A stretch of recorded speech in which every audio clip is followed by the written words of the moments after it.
Hello, everybody. It is about noon. I have returned from my walk.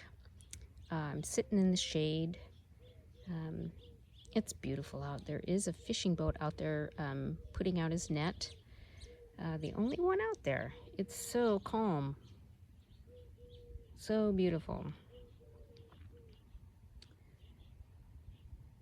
So I love taking these walks, and I've always used my walk as a time to kind of reflect and I would start out the walk with things like, oh, this isn't going well, or gosh, I don't feel all that great, or I don't feel right about this, or I'm struggling with that. But I would really try and make that part brief. And I don't know if it's an avoidance thing or if it is, I don't know. But then transition into things that I was grateful for, things that were going well, things that made me feel good. If physically I wasn't feeling great, I'd say, but I'm out here for my walk. I'm doing it, and I did my yoga this morning. Or things in my personal life that I'm like, that really bothers me, or I just don't understand that. And then I would say, yeah, but look at all of the great things that we have. Look at all of the good moments and the good times and the good, just all the things that are good and right, and focus on those things and make that choice. And again, I don't know if that was me just avoiding the difficult things and not I think because I knew I did not feel safe to bring up difficult topics, that I would feel worse later. I would instantly regret it. Instantly regret trying to share how I felt about something, if it was something that made me, something that was said that made me feel a certain way, or something that was done that made me feel not the greatest. I would instantly regret it. So then I'm on my walk. I'm like, do I bring it up? Do I say anything? And most time I would not, because I didn't want to risk it. It wasn't safe to risk it. And that's just been a pattern my whole life, I think, just avoiding those difficult conversations, especially if I don't feel safe. And if you don't feel safe, then that's obviously not the right place for you to be. So again, I would avoid that difficult acceptance, I guess, or what do you do with that? If you accept that, then what do you do? So then I would just choose to focus on all the good things, because there were so many. Anyway, so that's what I do on my walks. I focus on the good things. So I'm reflecting on this ages and stages, and we all have different stages and ages in our life, and trying to do the right thing. And I feel like I've always, if I've made a decision to do something, I'm fucking doing it. I am gonna give it my all. If it's something that I care about, I do not want to fail, and I do not want people to see me fail. If it's something I care about, because I have certainly failed at a number of things, but most likely they were things that I'm like, I don't really care about that. That's not important to me, why do I need to do that? Well, because I'd rather be doing this. So there have been things that I've certainly failed at, or times when I was unprepared for an audition, underprepared, or underprepared for a rehearsal. Certainly things like that I failed at. So I just think that when I do make a decision, though, I really,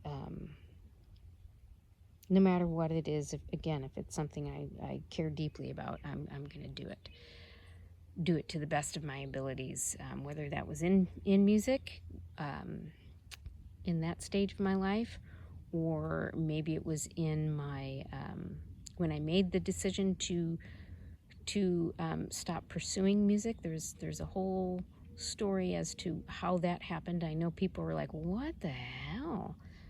What do you mean? Because the people that knew me knew that was such a big part of my life, a big piece of my life, and how do you make that decision to change directions? And life presents all kinds of paths and options and choices, and I just chose a different path, and that's a whole different discussion as to why and how I came to that choice and decision. And no, I don't regret it, because it led me to some pretty spectacular life experiences and learning experiences and growing experiences and just very enriching experiences that I never would have had otherwise. When I was pursuing the musical career, the musical path, boy, did that provide me with the most amazing experiences as well. My mother did everything in her power to set me up for success. And not only did my mom do that for me, but my whole family was super supportive and did everything they could to lift me up. And in that early childhood stage, we had the loss of my dad. My dad died when I was 6, and I was the youngest of 5. He was 38 years old, so that's pretty traumatic. But it affected me in such a different way than it did my siblings. And this, again, is a whole nother topic, but my siblings had to step up and take care of me. And boy, did they ever. I felt loved and supported and taken care of. I never felt, abandoned or left alone, or just, I have always felt the love and support of my family. And so for that, so appreciative. I feel like I don't have childhood trauma because of that. And boy, talk about trauma of losing a parent at such a young age. It really does change the trajectory of one's life. Absolutely. And this is a conversation that I would love to have with my siblings, and I've had a little bit of it, but us all being at different ages and stages, it affected us all so differently. So to have their love and support throughout my young adult life, and my childhood, my young adult life, and my adult life, never in doubt, never a question. So again, I like to use these episodes to kind of showcase my appreciation for the so many people that have supported me and loved me throughout my life. So my musical stage, my mother setting me up for success, I had the best that she could provide, the best instruments, the best teachers, the best, she was incredible. So the opportunities that provided me, the working with the best artists in the industry, having that opportunity, it's life altering there. The lessons that were taught and learned, and just the confidence that instilled in me. So great. And then in my adult life, when I became a mother, and a mother to 2 children with their own unique needs and stories. Again, a whole nother topic to talk about. We have a genetic disease and adoption to kind of think about and talk about, and how that really motivated me to be the strongest person I could possibly be, because they needed it. Their lives really kind of did depend upon it, that I be the best version of myself that I could possibly be. Greatest blessing of my life was to be able to be home with them. Thankful that my husband at the time had a great career, great medical insurance, and that provided us with that possibility that I could be at home where I was needed to be. So much gratitude there. What a blessing. My boys are incredible. Yeah. So ages and stages. So here I am entering this next phase of my life where I have ended my work career as far as working outside for somebody else. That was never my goal. So I knew it was a temporary thing. But that has ended, and now I've entered a phase where I believe it's going to be the best, because I have complete freedom to do what I want, where I want, when I want, with whom I want, for how long as I want. It's just, that is, the freedom in that is pretty great. And I am determined to make this the best yet, because when my relationship ended, things were said. I mean, very few things, because, they're did not feel the need, he did not feel the need to have any conversations or discussions, because, his decision was already made. But something was said about this next phase of my life, that I was slowing down. And so here's something you all need to know about me. I am feisty as fuck. So when somebody challenges me like that, oh my God, challenge accepted. I have no intention of slowing down. That was never my intention. It is not going to be what happens. This is where I launch myself. This is going to be the best chapter ever. And so, people have been commenting about my determination and my grit and my intentions, being very clear in my intentions. Well, part of that, is coming from an external source, and my need to prove, when somebody has a different notion of who I am and what I'm capable of, you watch.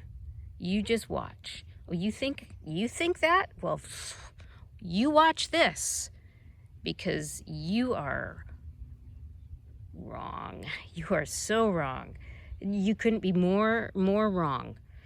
And I know it was just an excuse and a justification for himself to try and justify his own actions and behaviors and lack of wanting to communicate about it. So this is just something that I've always been this way, and I think part of it stems from my stature. People have always underestimated me just because I'm small. I'm like, oh, well, she can't do that because look at how small she is. And I'm like, you fucking watch me. And so part of it is that. People, the underestimating my abilities as far as strength and determination and all of those things. And that started at a very young age. My first memory of that is walking into my kindergarten class and the teacher seeing me and saying, oh, are you here to help your sibling find their seat? Because I was walking around looking for my seat with my name. I'm like, no, I'm here for school. Why would you think I'm, of course I didn't say, why would you think that? But I said, no, I'm here for school. But she looked at me and saw this teeny tiny little thing like the size of a peanut and assumed that, I couldn't possibly be there for school. And, I don't know how much of this is actually my memory or my mother's telling the story, but apparently, I kind of remember this. There was an assignment that we were supposed to draw a picture of a complete person. I'm like, I don't know how to draw a complete person. I'm gonna draw what I want, and then I'm gonna draw this little stick person over here. Well, Mrs. Siebely, my kindergarten teacher, said to my mother, I don't think she is ready for school. You should probably, take her out and put her back in for next year. And my mother said, yeah, no, she is ready. So I think people underestimating me simply because of my size from my young age. Put that in me, put that fire in me, put that feistiness in me that you don't think I can do that? You better watch. You can watch me do it. And then in my adult life, it was, I'm an introvert. And I'm quiet and I'm shy. And sometimes people, that's not a negative. And to have people in my professional life underestimate my abilities to perform my duties, and partly because of that, being an introvert, it's like, well, you don't think I can do my job effectively? You watch me. You watch. So those things have always, those external, have been external motivators for me. I do not like people underestimating me. Nope. Yeah. So I do find a lot of motivation there. So some of it, yeah, I have that desire in me, but a lot of it is externally fueled at this moment, at this time. Yeah. So just so y'all know, you're all aware of that. Then my previous job, the one I just left, I was told that, we're going to have Kathy tell a joke every morning in stand-up because she needs to learn to come out of her shell.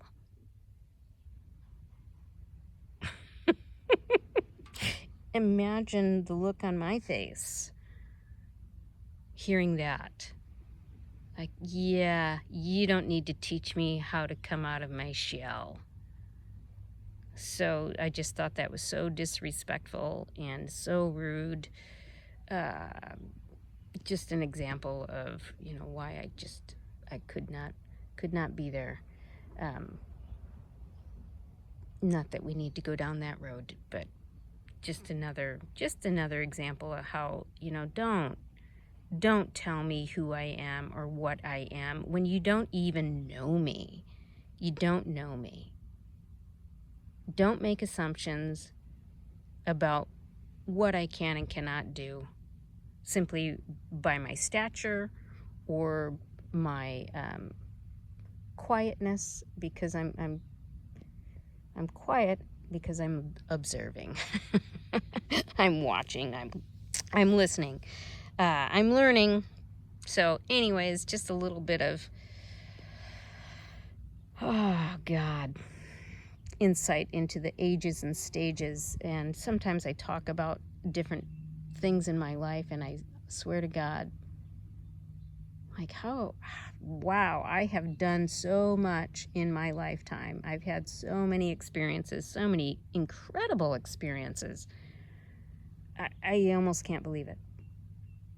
And so many big life lessons as well, that everyone has, that I look forward to discussing more in detail later. So thanks for listening to me kind of rant a little bit, but just so you know now, don't challenge me, because I will accept the challenge. Challenge accepted. It's a beautiful day. I'm going to go get ready for my therapy session and finish my homework. So I'm not avoiding that, because I guess I do have a tendency to do that. Take care. More later. This was a long one. Follow, subscribe, whatever that is. I don't know. Thank you. Thanks for the love and support.